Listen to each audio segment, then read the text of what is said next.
Hello, good morning, good afternoon, wherever you are watching us and following this webinar. Very welcome to all participants. We're very happy to have you with us today. My name is Sandra Carvão, and I'm in charge of the area of market intelligence and competitiveness at the World Tourism Organization. And it's my pleasure to lead you through this hour and a half learnings of what consumers are actually wanting from destinations as we restart tourism. Just before I give the floor to our distinguished panelists who are going to share with us a series of insight into their research, I would just like to share with you some guidance that UNWTO has launched and also where we are in terms of the impact of COVID-19 in tourism. So our priorities for tourism recovery obviously focus on the issues of liquidity and the protection of jobs, but a very important point is how do we recover confidence through safety and security, and how do we open borders with responsibility? How do we harmonize and coordinate the protocols? So all those issues are actually top of mind in consumers' heads as we start seeing some opening up of the tourism sector. So I will just like to share with you some data from our latest research that shows that we are currently seeing a decrease of international tourist arrivals that goes, and I'm gonna apologize and share the correct screen with you right now. This is the very good things of being live, so we can go back to the data. So as we restart tourism, as I mentioned, I'd like to share with you some of our latest data. In the first 4 months of this year, as lockdown started in most of the countries as mid of March, we have seen that international tourist arrivals were already down by 44%. It's very unprecedented, as we all know. And it's something that we hadn't seen in all the historic series of international tourism data. Just to give you an idea as a comparison, during the 2009 economic crisis, the number of tourists traveling around the world went down by 4%. So imagine how this compares with the economic crisis. We're also seeing that moving forward, the scenarios that we manage at this point are interlinked with the gradual opening of borders and the lifting of travel restrictions, an issue that we will surely discuss with the experts that join us today.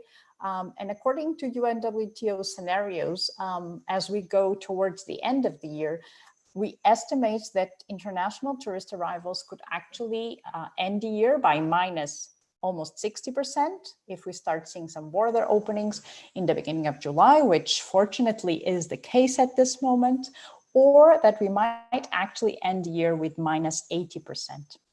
So as we move towards the lifting of borders, we cannot forget that we still will expect a huge impact towards the end of the year. We might lose up to 1.1 billion tourists, $1.2 trillion in exports that are generated by visitor spending. And at the moment, more than 100 million jobs are at risk as international tourism still is very much on a standstill. What do we see when we look at the previous crisis? We see that the times of recovery vary very much, and we looked into the impact that SARS had on international tourist arrivals and how long it took for the world to go back to the levels of demand that had before the crisis. We also looked into the September 11 attacks and the global economic crisis. And there's an average, as you can see, between 11 months and 19 months to recover to previous levels. Obviously, this crisis is unparalleled, and we can only use this as a reference. An important point as we discuss the issue of travel confidence and how can we actually move forward in understanding better consumers is to see that destinations have slowly started to ease travel restrictions. As of 15th of June, and UNWTO is doing a close monitoring of travel restrictions, we start to see some green shoots in the map of the world in terms of opening up. Yet, if you look into detail, there's still a significant number of countries with a complete closure of borders, or with the partial closure of borders. Also, as we've seen, there is a significant volatility in the situation, which can change the decisions taken in terms of border restrictions. And obviously, this has a major impact into the decisions and also the concerns of consumers. So as I mentioned before, our priorities are to make sure that borders are open with responsibility, protocols are in place, and consumer confidence can be returned. In that sense, I'm very happy to have with me today two invitees that are here to share their insights into what are consumers really thinking when they look at all of this, when they see the news that a border is open here, that an hotel has implemented protocols. What is passing through the minds of consumers and how are they reacting to the situation that we're living in? My two guests are Theophilus Kiratsoulis, and I hope I said that well, he's general manager of Minehouse in Greece, and he'll take us through a detailed research that was carried out in the most important source markets. My second guest is Fabrizio Orlando. He's the senior manager of industry relations, global at TripAdvisor, and he will share with us the insights that the data from TripAdvisor actually shows into consumer behavior. I'd like to invite everyone that is joining us either through Zoom or in the live in YouTube to share the questions. You can do so during the presentation so that we make sure that we address all your doubts.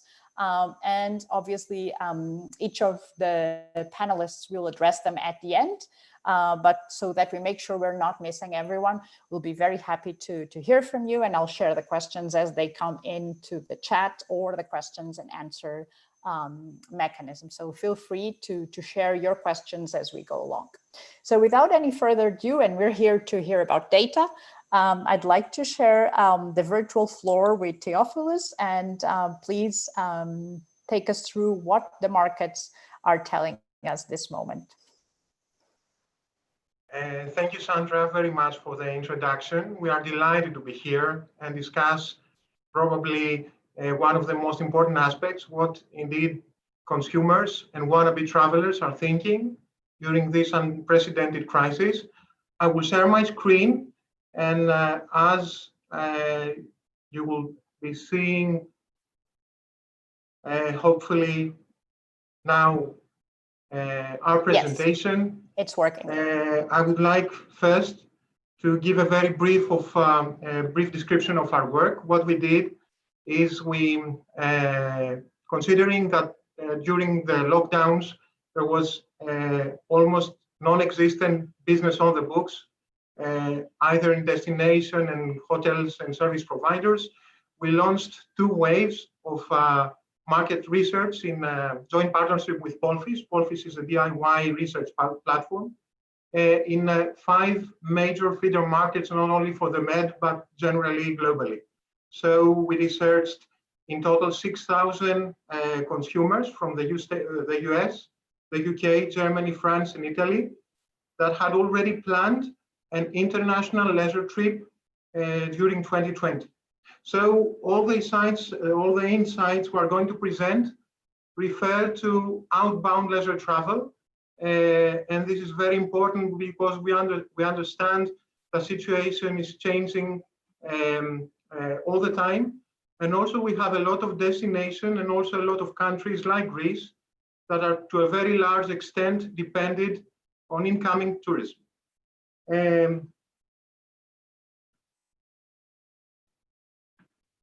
So we will be discussing about travel plans during the COVID-19 area. We will also try to understand the concerns and the factors that consumers think very highly in order to start thinking of booking an international leisure trip, and also what destinations should communicate, should fine-tune their product in order to attract this kind of visitors.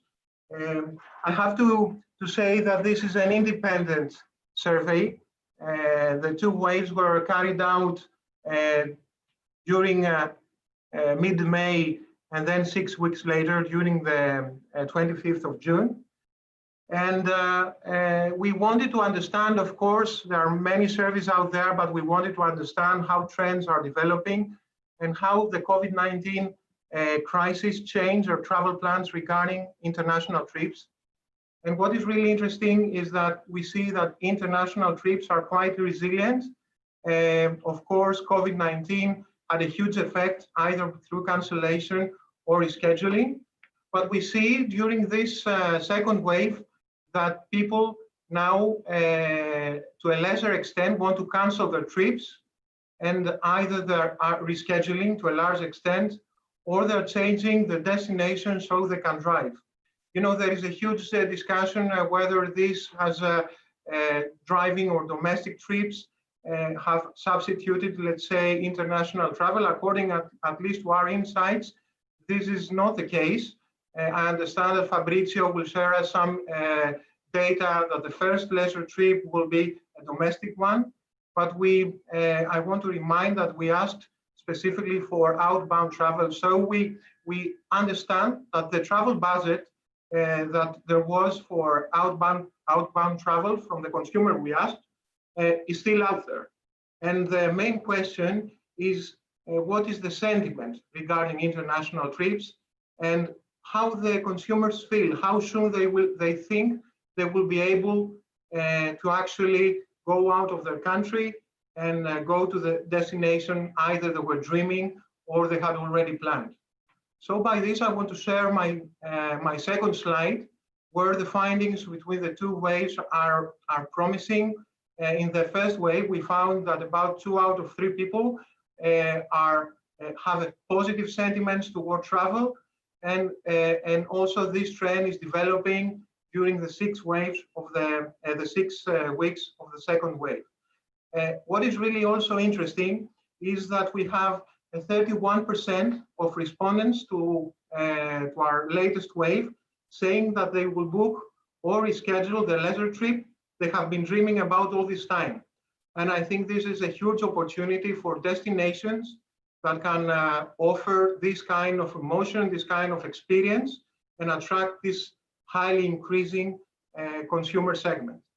And another insight we would like to give, and I think it's very clear from the graph, is that consumers that are really feared from the crisis will still remain at a very low percentage.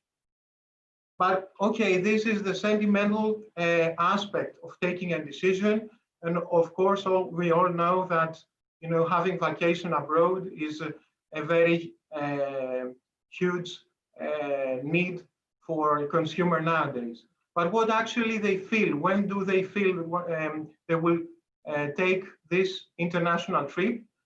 And so we asked them, these 6,000 respondents, when it is most probable to undertake their next international trip for leisure. So what is interesting and what is also promising between the 2 waves is that we have a growing part of consumer expected to travel sooner. Of course, as we will all understand now, there are a lot of factors, and Sandra, you talked about opening up the borders and having also bilateral agreements, but there are a growing part of consumers saying that they will travel during the next 3 months. So this percentage, from a very, very, very low percentage during the first wave, we have now around 25% saying that they expect to travel outbound during September, and an additional 33% until the end of the year. So you can see also the growth, which is also 60%. But what is of interest is if this will actually happen. And of course, forecasting and predictions are really hard or even impossible in a situation where we have constant change. So we would like to understand in more detail and deeper what kind of concerns they have in regard to their travel during 2020, and also what kind of factors they would feel that they would gain confidence and trust to start planning this next international trip and gain some confidence. Because what has happened right now is that we have a full reset in international trips. And for us, it's very crucial to start building confidence. It is clear that health-related issues are still of top concern, and especially what is of top concern is the quarantine measures and being stranded either in an airport or an accommodation that you have not booked, either at your destination or when you go back. And this is the top concern, even than getting ill from COVID-19. And what I can share also is that the higher the income of the respondents, the higher the percentage that quarantine is a concern.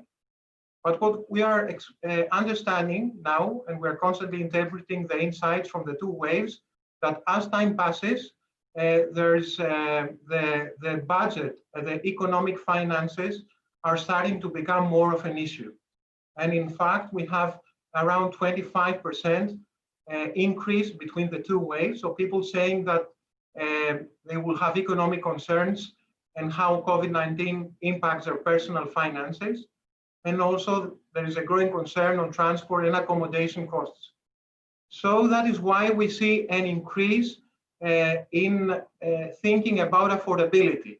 Because when we did the first wave, that's almost 2 months ago, affordability was not of an issue.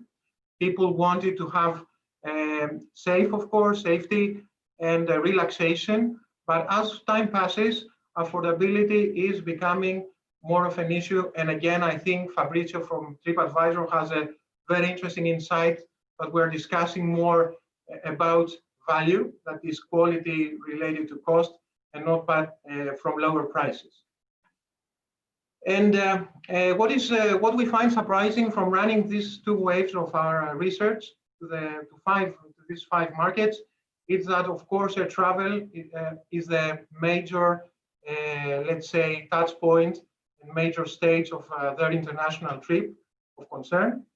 But we found out that attractions are rated as number 2, and especially in some specific geographic markets.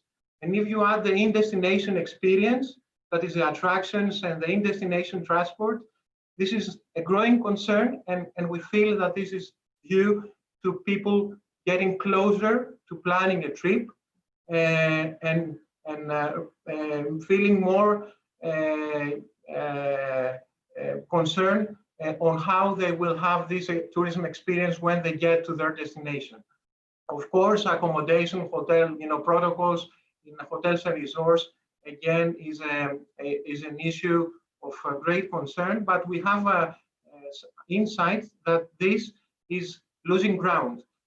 One could interpret it because there is so much information over there, large chains and independent hoteliers and tourism organization are providing their certificates for safe vacations. So one of the key takeaways is that in-destination experience is very important regarding to safety. And then, okay, we want, what we really, I think, have to understand, both government, destination authorities, consultants, and also companies that are related to driving this demand on outbound trips, is how they will start traveling again. So we understand now that really fully lifting travel restrictions, and I understand this is exceptionally difficult, and this has directly related to do with how pandemic and COVID-19 evolves in different feeder markets and in different destinations. But this is the top, let's say, factor that would induce travelers and consumers to think about their next international trip. This is even higher than finding a vaccine, but also there are other, I think, actions that service providers and the tourism industry can undertake in order to build trust and confidence. And you can see them from this slide, like the pre-flight rapid COVID-19 test, and also the health and safety protocols during transport and in accommodation properties. And what is also interesting for destination authorities and for destination marketing is how places have responded to the crisis. It seems to be a factor that consumers take into account when they think about vacation. And also, what is really growing is the less crowded, and there is a huge narrative and pros and cons of emptying the middle seat in air flights. But what we see, according to our research, that this would build trust among consumers and would start people traveling abroad again. I would like also to highlight the flexibility issue. And again, I think that's something that TripAdvisor and Fabrizio will verify. We feel that we are becoming, as the uncertainty is over there, and everybody feels very unaware of planning and what we'll actually do. I think flexibility will be critical for the new normal, not only regarding cancellation policies, but it will refer to the whole, let's say, traveler's journey.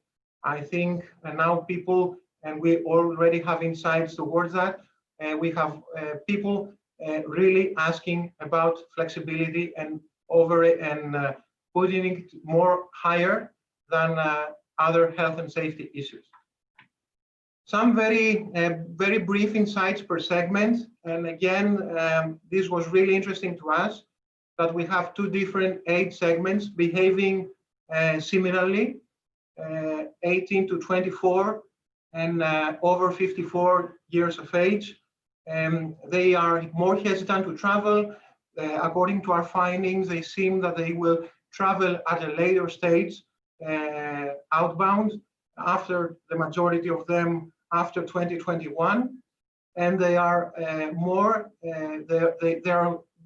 their trust will be built through finding a vaccine, which is the most important factor according to these age groups. On the contrary, we have the 35 to 54 age segment that has a more positive sentiment towards international trips. And according to, again, to our research, it is more probable to resume outbound travel within 2020, of course, if they can. Again, we wanted to find out if there is any discrepancies and any variations among higher and lower incomes. What we did find from our analysis is that there is no constant, let's say, no streamlined and steady behavior. We are witnessing markets like the US, like France and Germany, where higher income age groups, higher income respondents have a very positive sentiment towards international trips. On the contrary, UK and Italy, they are behaving with more hesitation. And last, I cannot understate what I think flexibility and the new normal will build in flexibility and the need of addressing that, not only booking and cancellation, but throughout the purchasing process. Then we wanted to find out, for this time of consumers that are actually thinking of having an international trip, either in 2020 or 2021, what kind of values and what kind of destination qualities are more important for them compared to 2019 vacations. And of course, safety is a no-brainer. Everybody asks for safety. That's why organizations like TripAdvisor are launching new products and new communication strategies. The challenge there is now that we have everybody talking about safety. And it will be, we think that the organizations and the destinations that will speak in a positive and creative way, the ones that will gain a competitive edge. Of course, we found out that relaxation and fun was top of mind. They consider it more important, so they want to really de-stress from the period during lockdown. And as I mentioned from the beginning, is that we see an increasing trend towards affordability. We see also consumer asking for adventure, for discovery, for all these experiences and values that we expect from our vacations when going abroad. Especially, we see variations between different geographic segments, especially adventure is sought by the US market and discovery from the French market. So depending on your marketing strategy and on your market mix, if you are a destination marketing authority, you want to highlight values more than others. On the other hand, we're finding that there are other values that are of lesser importance, like privacy, like luxury, and for us, what is again really interesting, and then depends on the destination itself and the kind of offering a business and a place promotes. Authenticity between the two waves was growing. So all in all, these are the, let's say, what travelers do expect from destinations, and I would say this is at a very top line level. You know, our data could get into specific demographics and also what kind of travel content they have interacted during lockdowns. And this is really interesting, as we found out that especially destination websites were a part that consumers interacted a lot during the lockdown period. And in this slide, you can see how the values have trended during the two different waves. We plan to undertake a third wave during the Q4 of 2020 at the end of the year and see how this evolves. But you know, in 4 words: safety, affordability, relaxation, and fun. And fun are, you know, the 4 very important values that apply to all markets. And in order to sum up and continue with the webinar, I have 4 very brief key takeaways.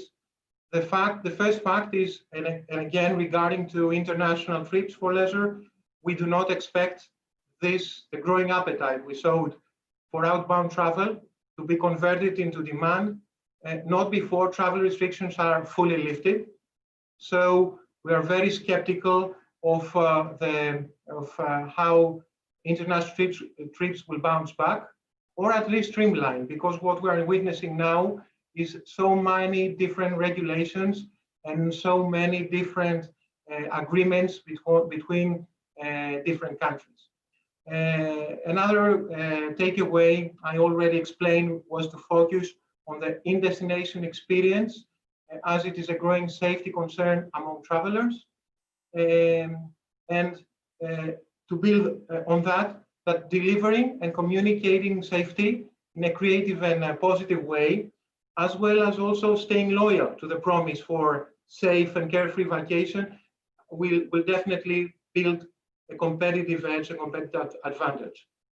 And last but not least, you know, in an area that, you know, in a time period that everything is changing by day, I think we all have to develop a learner's mindset and culture in order to thrive in this new normal that will come in the next years. So by this conclusion, I would like to thank you very much for having Mindhouse at this webinar, and hope our presentation was really insightful. Thank you very much, Sandra. Thank you very much, Theophilus, for those insights into the key markets. I'm sure we'll have an opportunity to answer the questions we might have, and also discuss more in detail, particularly the difference between markets that you might have seen. I think an important and very clear point is the challenge of affordability, the concern that consumers have of the economic impact that the crisis might have on their disposable incomes, and how the value of affordability is gaining importance. Also interesting to see how the safety and security is still there, but very much now combined with the need for information and clear indications of what are the travel restrictions in place, how long they're going to be there. And I think that's probably one of the biggest challenges in building confidence at this moment, is the uncertainty related to travel restrictions. Also, I think there's an interesting point of the shift of some of the values that might have emerged during the lockdown. So people want more comfort, they want more adventure, probably as a consequence of being closed for 3 or 4 months in their own houses. So thank you so much. We'll be coming back to that. And now it's my pleasure to invite Fabrizio Orlando from TripAdvisor to share his insights with our audience. Thank you, Sandra. Good morning, everyone. I'm very happy to be here. And I'm about to share my screen so that we can get started. So again, thank you very much for having me this morning. I'm going to guide you through what travelers want in this new normal, according to all the data we collected on TripAdvisor. I don't know if you're familiar with that, but almost a month ago, we released a white paper that we called Beyond COVID-19, the Road to Recovery for the Travel Industry. And what we did with this white paper was combining two different sets of data. One coming from different surveys that we launched from the beginning of the pandemic up until June. And the other set of data is coming from site behavioral data, so what our users do on our platform. What we identified, I think the two key takeaways are those 5 stages of recovery, and the other one, which is a very positive message. We identified a strong resilience in travel, a strong mindset towards people that are oriented to travel again. So those are the 5 stages that we identified. Of course, we're all unfortunately very familiar with the decline phase. Then we had a moment that we call plateau, which goes basically from late March to beginning of April. Then we had an emerge phase, which is the one in which probably the majority of countries around the world are in this specific moment. And then some countries have already moved into the domestic phase. DHAUS was mentioning before. We identified the domestic travel as the first type of travel that will rebound. And then, of course, we'll move into the international travel. As I was saying, unfortunately, we're all very familiar with the decline phase. This is the moment in which we can say beginning of February, first half of February until the beginning of March, we saw restrictions coming over in pretty much all the countries around the world. People were forced to stay in their houses, in their flats, in their apartments. But I think that the positive message that we saw on TripAdvisor, at least, is that people never stopped dreaming. They were always very, very interested in traveling again.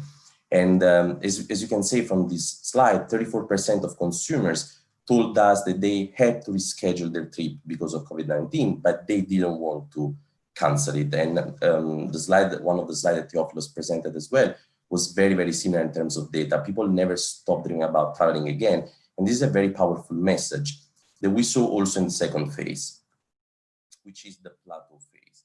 Again, the plateau phase goes between late March to early April. And what we saw, I think it's a very powerful stat.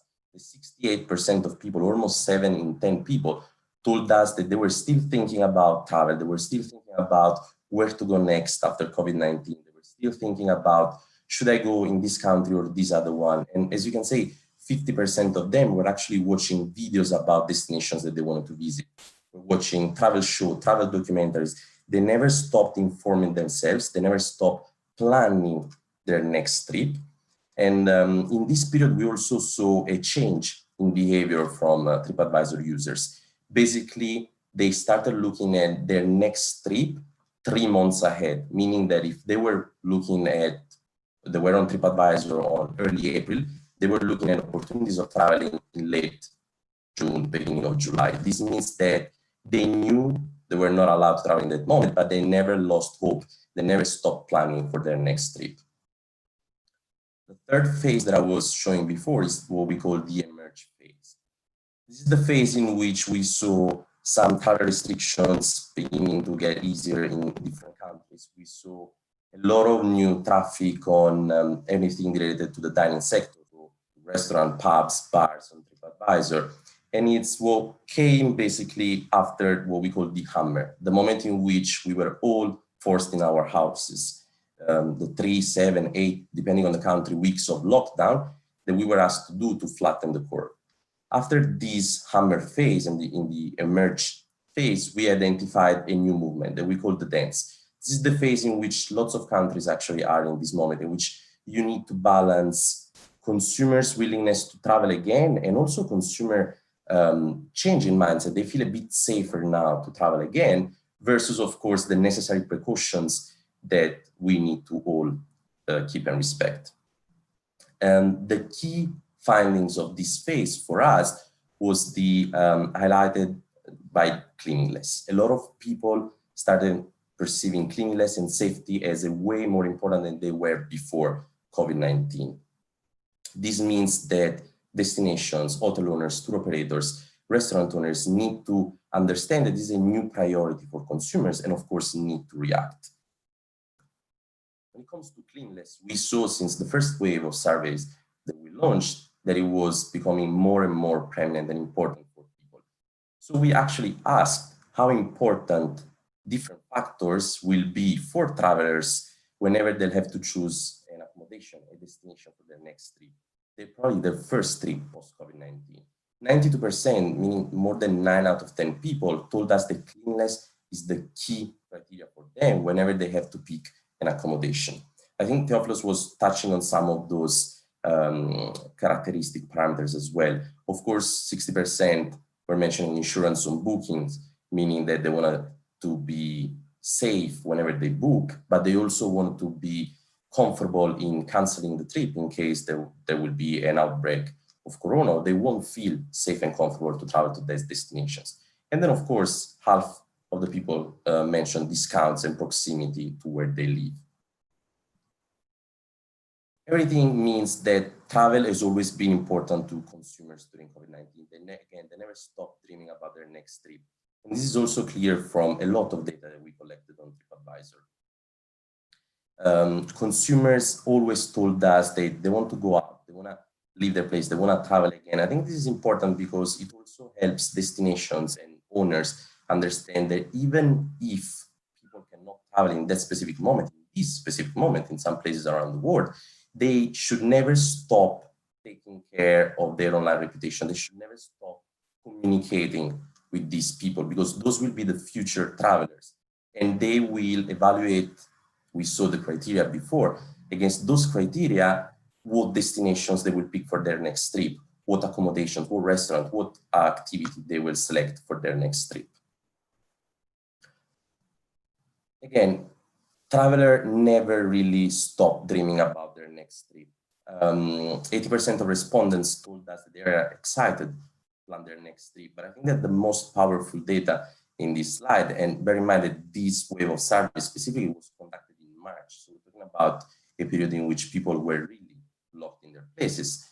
47% of them, specifically 1 out of 2, told us that they spent up to 5 hours in the week prior to our survey planning for their next trip post-COVID-19. This is kind of a powerful message because people knew they were not allowed to go out in that moment, knew that they wouldn't have been allowed to go out in the near future, but nonetheless, they were spending a lot of time investigating, doing research, trying to understand what destination they wanted to pick for their first trip after COVID-19. And this was one of the mindset, I would say, that pushed, along with, of course, the necessary precautions taken by all destinations, into what we call the fourth phase, the domestic phase. As I was mentioning before, domestic trips are the first ones that are already starting and seeing recovery on TripAdvisor, and of course, the first ones that we recover in general. In the plateau phase, we saw people planning their trips 3 months ahead. Now, in a lot of countries, we see on TripAdvisor people traveling their trips now. The booking window, the click window that is most used by users on TripAdvisor in this moment is the 1 to 7 days, meaning that people that are planning their next trip are checking today for what they want to do tomorrow or in the next week. Of course, as you can see, the bright blue line in the chart, this has been growing with time and with confidence, with acquired confidence that it's safe to travel again, it's safe to venture out again. But what travelers will be doing differently now when planning their first trip post-COVID-19? COVID-19 compared to what they were doing in the past. We saw that 69% of respondents told us that they're doing more research when planning. You have a very similar data, the 70% of them that say that they will plan and book in advance versus spontaneous trip. This means that they want to explore the world, but they want to make sure that they are safe whenever they're gonna do that. Theophilus was touching on this point as well. 83% of people told us that flexible cancellation policy are very important and that they seek value and not just discounts, but they seek quality for money. So how the first trip post-COVID-19 will look like. I was mentioning before, of course, domestic. And if you look at the left side of this slide, the focus will be on shorter trips to destinations that are close to home. And I think that's very interesting also to see that basically 6 people out of 10 across different questions that we ask wanted to go off the beaten path versus somewhere popular, want to explore something new, want to live new adventures compared to the fact that they have been, of course, in their places for so long. And we're also wondering about with who these people will feel comfortable to travel with. And of course, unfortunately, COVID-19 had an impact on everyone in the travel and tourist space, of course, but in general on our everyday lives. So COVID-19 split families, split friends, split people in general. So what we saw from our surveys is that people want to take those trips with their family, with their significant others. But if you look at that, not a lot of people want to take trips with lots of people. The reason being that they still want to make sure that they're safe. Safety is their key priority. So they don't want to go somewhere very crowded because they feel that it would be a bit more risky for them. But what type of trips these people are looking at? These data are indexed, of course, on a 100 basis. That means that 318 for relaxing trips is 218% more keen to take trips, in this case, relaxing trips. So people were looking at relaxation, and Theophilus again was touching this in his presentation, beach holidays, weekend getaways. They want to make sure that they are outside, they enjoy open spaces, they're not too close to other people, and they want to relax. Those months have been very stressful for everyone. So people want to make sure that in their first trip post-COVID-19, they will enjoy nature, they will enjoy open space, they will enjoy outdoor activities, and they will, of course, relax. But where would they feel comfortable staying? To be honest with you, when I was drafting with some of colleagues those questions, we were expecting Airbnb, vacation rental being a bit higher, scoring a bit higher. The reason why is very easy.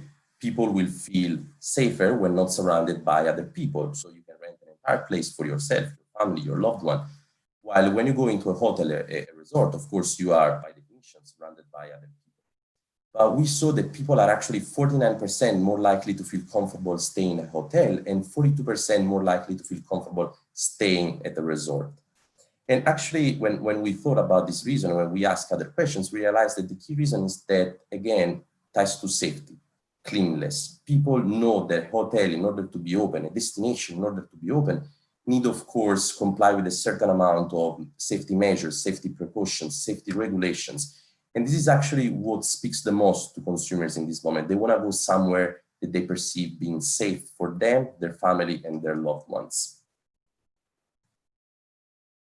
After that, what we're seeing now in a lots of markets that we said entering the domestic phase on TripAdvisor is actually a recovery in hotel peaks. Now on TripAdvisor, you can go and browse for destinations, hotels, accommodations, restaurants, activities, of course. And what we saw in a lots of countries, mainly in Europe, to be honest, the only country which we saw a strong growth outside Europe was New Zealand and United States, but then, of course, with the current situation, the levels drop a little bit. And what we saw is that Switzerland actually was one of the first countries in Europe and in the world with New Zealand to start recovery. We saw early signs of recovery in our dining options, and then of course moved, as you can see from this slide, into accommodations and hotels. There are actually 8 countries around the world that are seeing a level of interest from TripAdvisor users that is actually similar, if not higher, than it was in 2019. This doesn't mean that there are more people on TripAdvisor now than there were in 2019, but this means that more people are actually planning their trips now in June 2020 compared to June 2019. And this, again, speaks to the fact that people want to go out, want to travel out again. And when we look at the data per region, we clustered them into those 3 regions. I think there are 2 key takeaways that we can have. The first one is that recovery was kind of consistent between the end of May and the beginning of June in all those 3 regions. But then they took 3 different paths. The Americas took a slight decline in the last couple of weeks. And there are 2 key reasons why. The first one being the situation in Latin America is not perceived yet as safe as it is in other parts of the world. And the second one, of course, is the recent outbreak of coronavirus cases in the US mainly. The second region that we identified is Europe and Middle East and Africa. In this region, actually, the story is slightly different. The growth was consistent, May, beginning of June, but it's actually even more consistent now at the end of June. As we can see, we have 5.9% week-over-week growth in the last week of June for domestic trips, meaning people that in a specific country want to travel in their own country. And again, it speaks about different reasons. It's an easier way to understand what are the guidelines and the safety precautions and measures in place in your own countries. The language, of course, it's the price. We saw that 50% of the people that we spoke with said that their financial condition, of course, will be worse in 2019 than it was in 2020, than it was in 2019. So it's cheaper to travel domestically. And I think that the most powerful data is also that 60% of people told us, I want to do something good for my own community, for my own country. And this is why I'm picking domestic trips as my favorite trips. And then, of course, you have Asia Pacific, which again saw a strong increase as pretty much everywhere in the world in the beginning of June. And now it's sort of plateauing because of the new outbreaks of cases in the region. And when we look at similar data, so week over week growth on traffic on TripAdvisor, and we analyzed that by country, we saw that there are some, we selected some top positive and some top negative changes. And we saw, of course, the UK on top of this list. You know that Prime Minister Boris Johnson here just announced the fact that we can go out to pubs and restaurants since last Saturday. We can also start traveling again from the UK, which of course generated a spike in interest for bookings on TripAdvisor. Canada, last week was Canada Day. Of course, this again generated a spike in interest in those markets. And I think that's another very interesting point to touch is also that here we are analyzing week over week growth. There are a lot of countries, especially in Europe, I think about France, Spain, Italy, Switzerland, they started their recovery earlier than other markets. So now they're kind of consistent in their growth. And everything that we said so far will bring to the international phase. Some of the countries, of course, around the world are already open to international travels, not all of them, of course, but I think that there were some very interesting data. First one being that 47%, almost 50% of people told us in May, at the end of May, that they will feel comfortable in traveling internationally again in the next 12 months. So from now up until May 2021. And 28% actually of those people told us that they would feel more comfortable in taking 3 to 4 hours flights. This speaks again to the fact that even though after domestic flights, we will be having international flights around the world, international travels around the world, people will select destinations close to where they live compared to against doing very long trips. So what does that mean? What everything that I presented this morning actually means for you? We saw that 81% of people that we spoke with said that how well a brand responded to this crisis will have a huge impact on their likelihood to purchase from this specific brand in the future. I do think that destinations, hotel owners, hotels in general, accommodations in general, restaurants, tour operators, everything in the travel ecosystem is actually can be perceived as a brand and is perceived as a brand by travelers. So on the left side, I think those are the 3 key recommendations that we have for brands, meaning destinations, hotels, accommodations. Again, always take care of your online reputation. Even when people were not allowed to fly, they were doing their research, and taking care of your online reputation will make you stand out.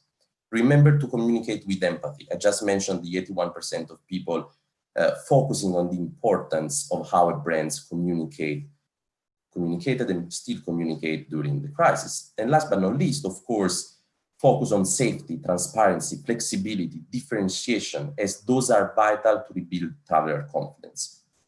But how brands can do that? Across 3 key steps. First one, reset and prepare. This was a moment of pause, we can say, and it's a good moment to reset your business, improve your offer, improve your website, improve your marketing channels. And instead of relying on data from the past, pre-COVID-19, let's focus on what the data tells us now. Safety and cleanliness are extremely important. Let's focus on that. Domestic trips will be the first one recovering. Let's focus on a domestic audience. Those are the data on which brands can rebuild travel confidence. Second step, adapt your focus.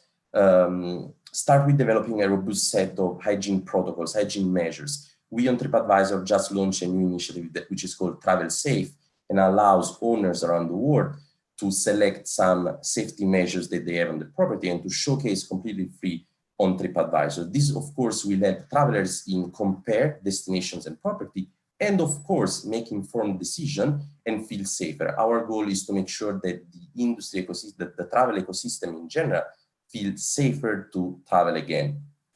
And again, focus on hygiene, focus on cancellation policies. We saw how important they are. Focus on collect reviews. I was saying before, take care of your online reputation. Never stop collecting reviews. Never stop speaking with your audience.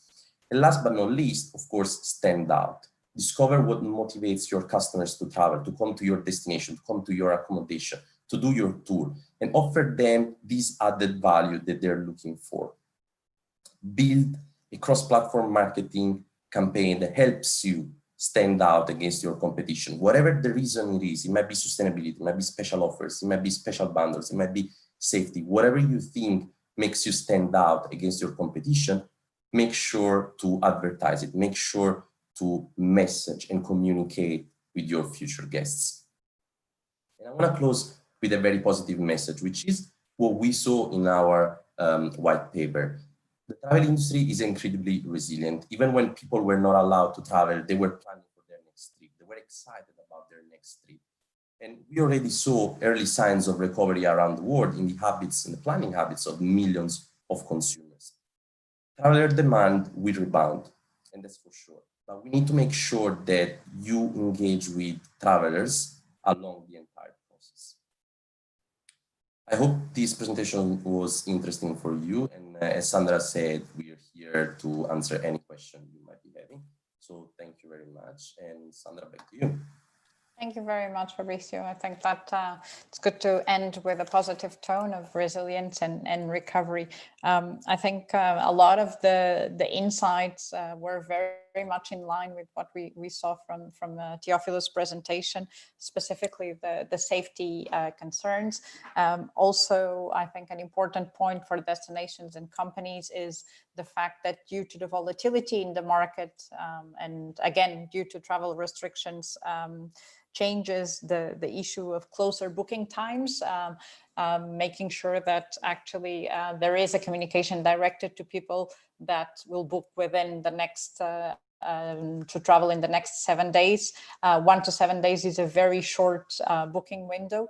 But I think this is unfortunately the level of uncertainty that the market has now. So I think that's a very important point. And again, the cancellation policies, how important it is to have them communicated very clearly, identified to actually provide consumer confidence. Also interesting to see that Europe is definitely, and we also saw it in the map with travel restrictions, is the region that is somehow leading this recovery for the moment. Unfortunately, in Asia, we did see a recovery, but I think it's for the data flattening up a little bit now. Also the issue of family, who you travel with, your travel partner.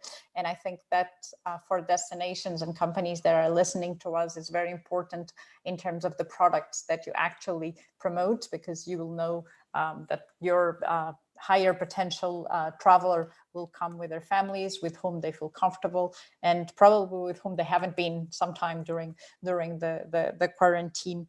And also probably a longer recovery time for international travel. We saw that most of the people, almost half percent, I would say, 50-50 say they will not travel within the next year internationally. So definitely the domestic market is gaining strength.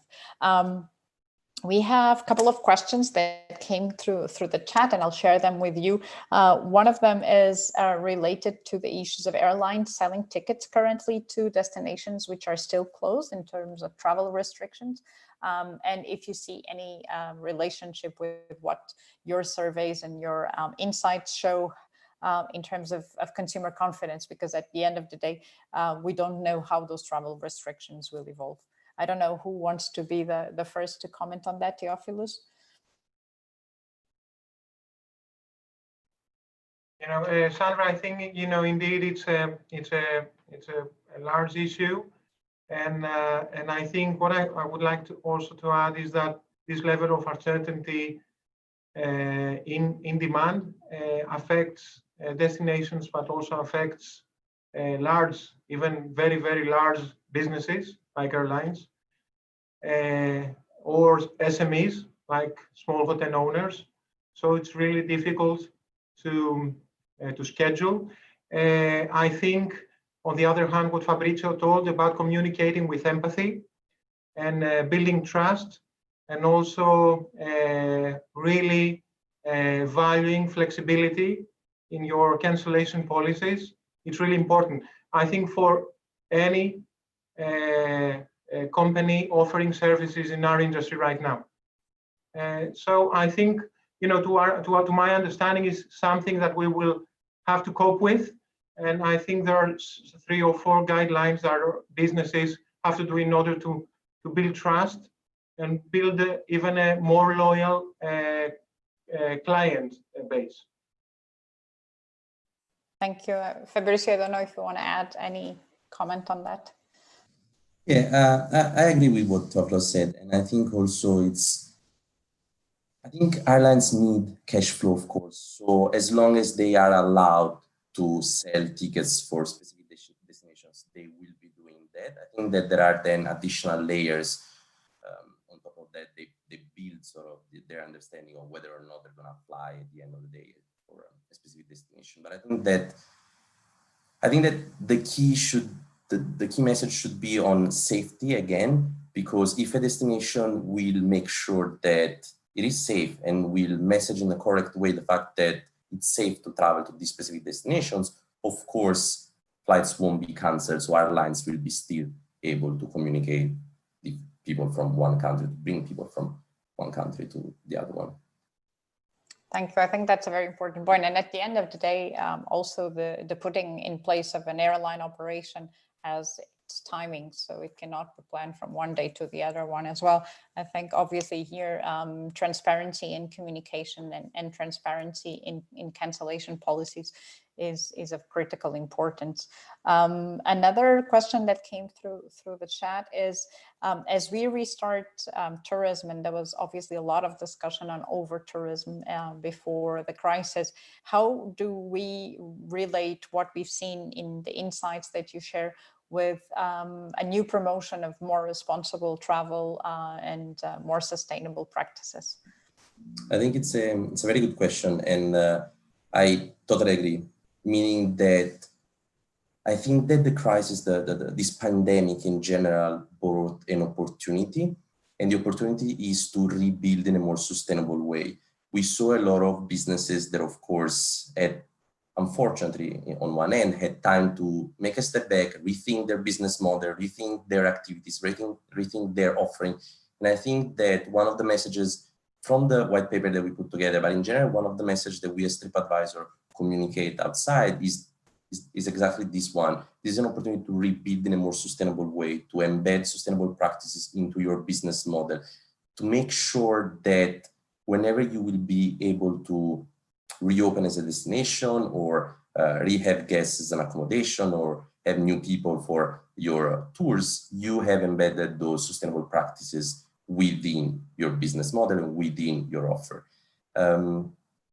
Again, I totally agree, and I think this is a very good point, and this is something that we try to stress. I mean, sometimes it can be a differentiation. I was mentioning before, one of the key things to do now is differentiate yourself, stand out against competition. And actually, sustainability might be one of those differentiators.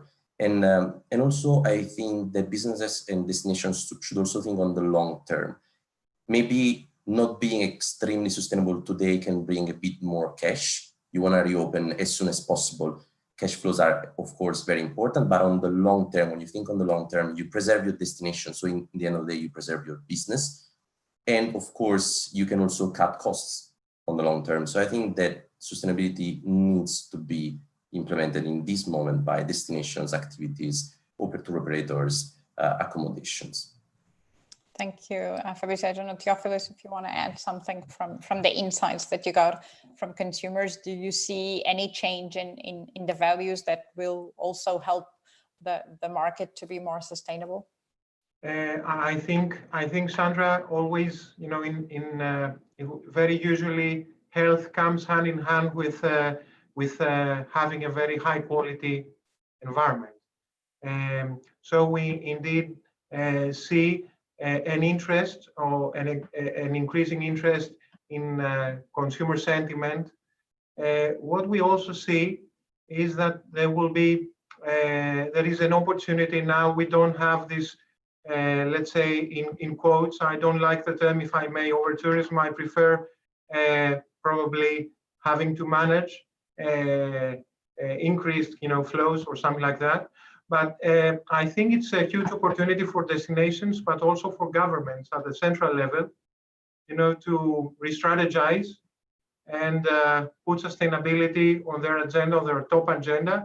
On the other hand, I feel, and this doesn't come from the two market researches, but I think governments should also motivate and support businesses in order to also taking a more sustainable and a more responsible perspective towards travel.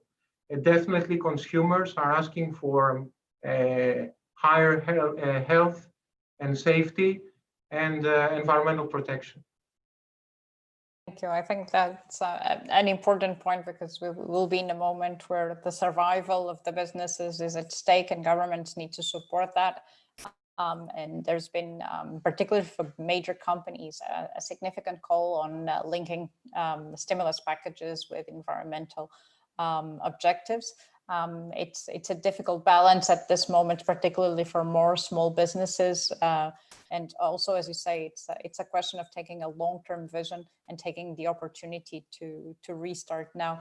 I think also as a sector, we will have a challenge, which is the economic pressure of the disposable income. If we see people with more pressure on their economic area, and as you showed in your research, more concerns about the affordability, how that can impact also the company's capacity to deliver on sustainability, but also to deliver on quality, and even in the health protocols, which even they'll have obviously a cost. They'll have a cost in terms of staff training as well.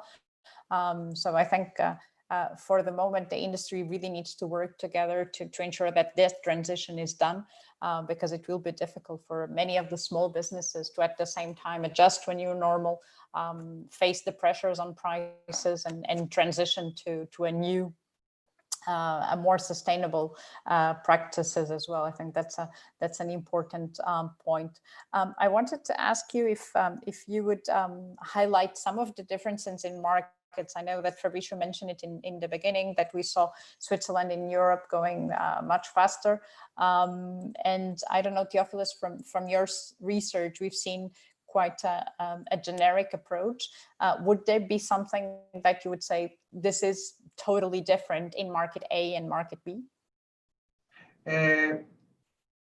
I have to say that according to both our waves, there is, let's say, a larger appetite from the German market and from the French market to start again international trips.